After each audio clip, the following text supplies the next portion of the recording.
안녕하십니까, 이효영입니다. 말이 통하는 나만들기 프로젝트 동굴에서 광장으로 오늘은 미디어 리터러시에 대해서 두 차례에 걸쳐서 말씀을 드릴까 합니다.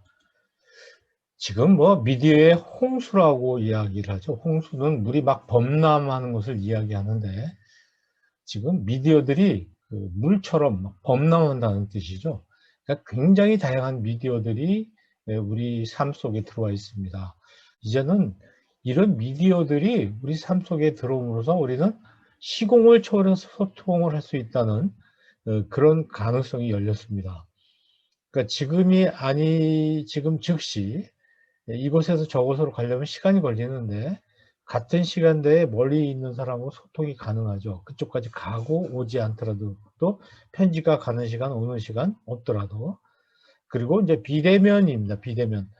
얼굴을 보지 않고 소통할 수 있는, 우리는 지금까지 대면 소통이 이제 원시적으로 계속 이용해 왔던 것인데, 얼굴을 마주 대하지 않고 목소리를 서로 주고받지 않으면서 멀리서 소통할 수 있는 방법들이 이제 생겨난 겁니다. 자, 그러니까 한번 더 구체적으로 말씀드리면, 원래는 대면이었죠. 대면이라는 것은 어떤 언어를 사용하고요, 언어가 아닌 목소리와 이 보여주는 것, 이런 걸 통해서 했습니다.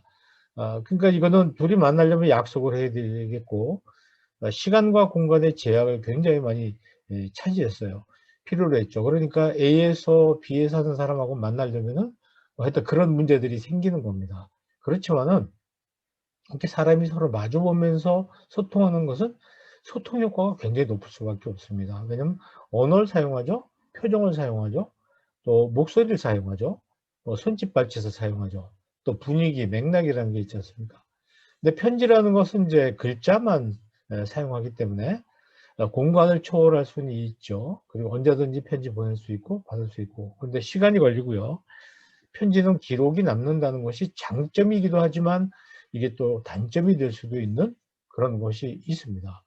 전화는 어떤가요? 전화는 언어에다가 더하기 목소리, 이렇게 편지에다가 목소리를 더한 것이 전화라고 보면 되겠습니다. 이것은 시공을 초월해서 멀리 있는 사람과 함께 소통할 수 있습니다. 언제든지 소통할 수가 있고요. 그러나 이제 상대방이 전화를 받지 못할 경우에는 소통이 안 되겠죠, 물론. 자, 이것은 기록이 남지 않습니다. 물론 요즘은 음성을 또 이게 녹음하는 그런 문화가 생겼지만 말이죠. 자, SMS 잘 아시잖아요. 또 이메일이 들어오면서 이거는 언어만, 마치 편지, 종이 편지하고 비슷한 겁니다.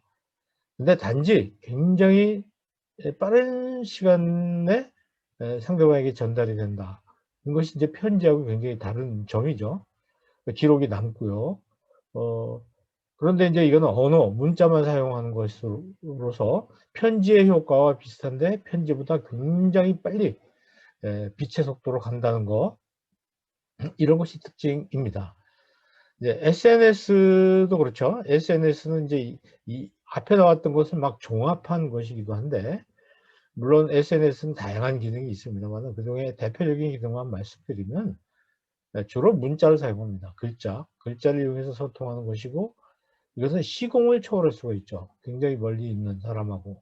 지금은 진짜 옛날에는 해외에 있는 사람한테 전화할 때는 전화 요금이 굉장히 비쌌지만, 지금 전 세계 어디 있는 사람과도 물론 카카오톡 같은 걸 통해서 또 이렇게 SNS 종류가 많으니까요, 언제든지 소통할 수가 있고, 또 문자라는 것을 이용해서 기록을 남길 수가 있기 때문에 굉장히 다양한 것이죠. 근데 이제 소통의 효과는 어떠냐 그러면은, 어떤 사실을 공유하는 건지 아니면 감정을 공유하는 건지에 따라서 효과가 조금 차이가 나겠죠.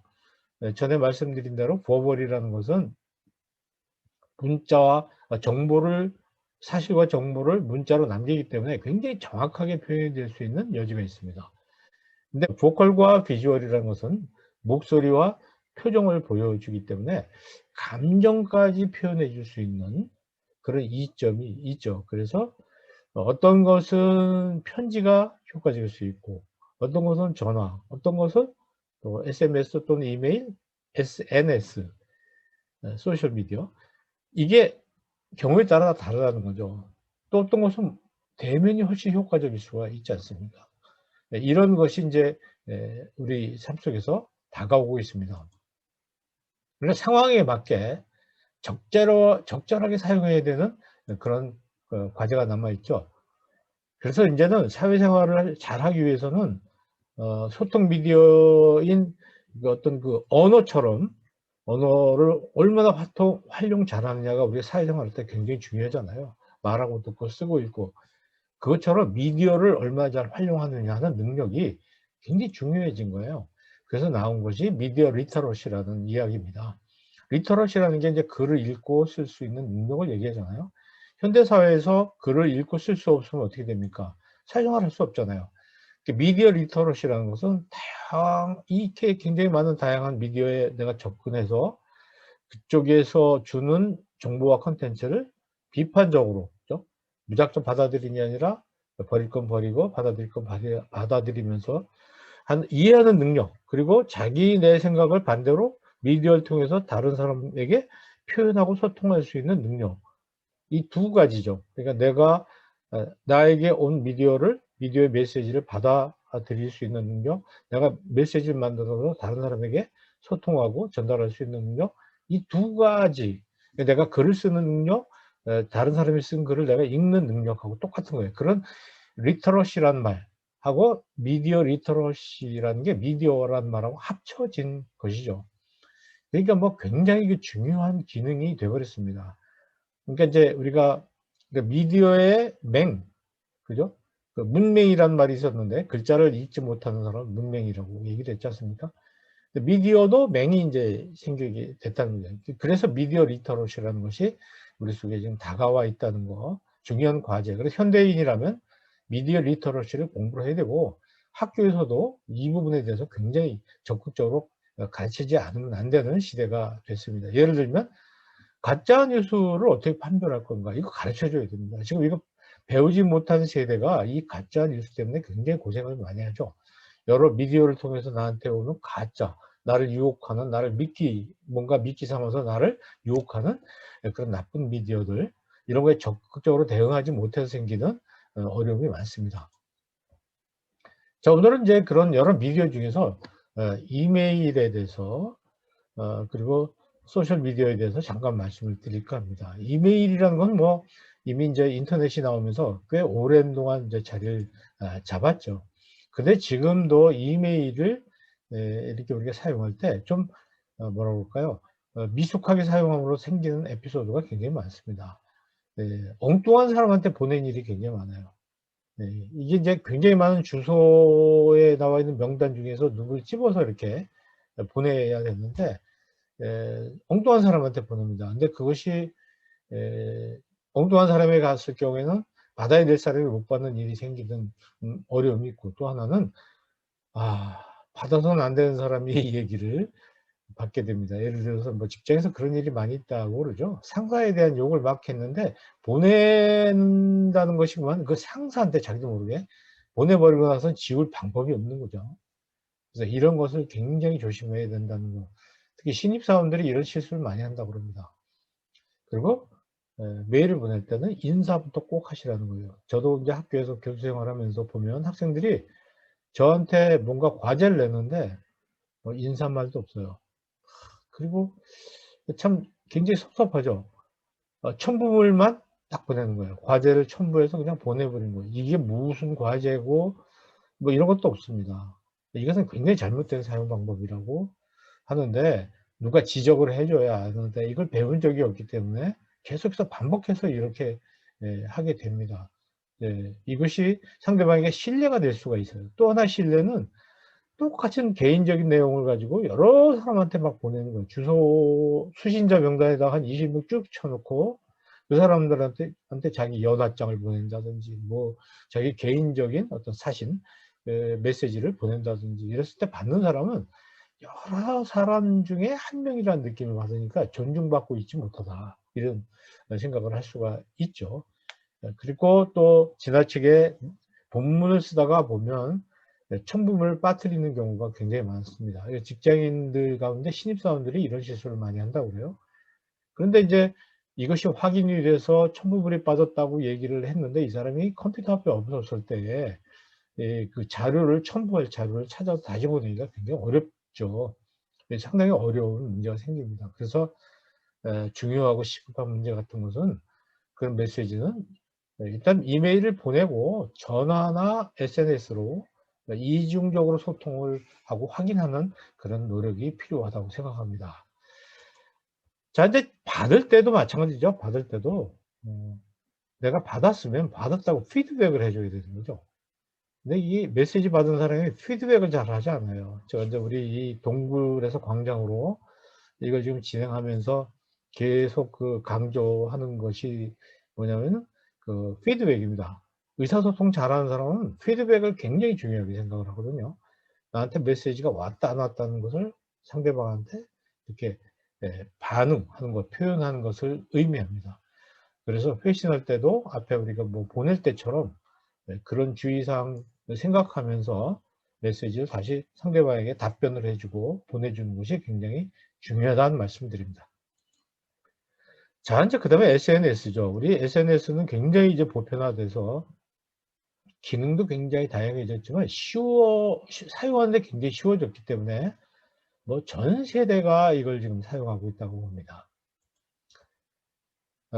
현재 이메일의 기능도 이제는 굉장히 많이 흡수하고 있어요. 그래서 SNS를 통해서 문서도 다 보낼 수 있고 첨부해서 이게 점점 이메일이 앞으로 살아남을 것이냐는 그런 걸 걱정하는 사람도 있습니다.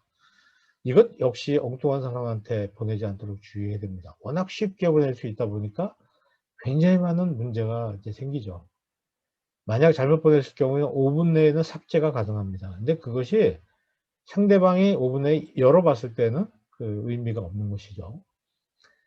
특히 저는 그 상당히 많은 사람들하고 이제 소통을 하는데 원치 않는 사람한테서 내가 원치 않는 내용을 나한테 일방적으로 보내주는 거예요.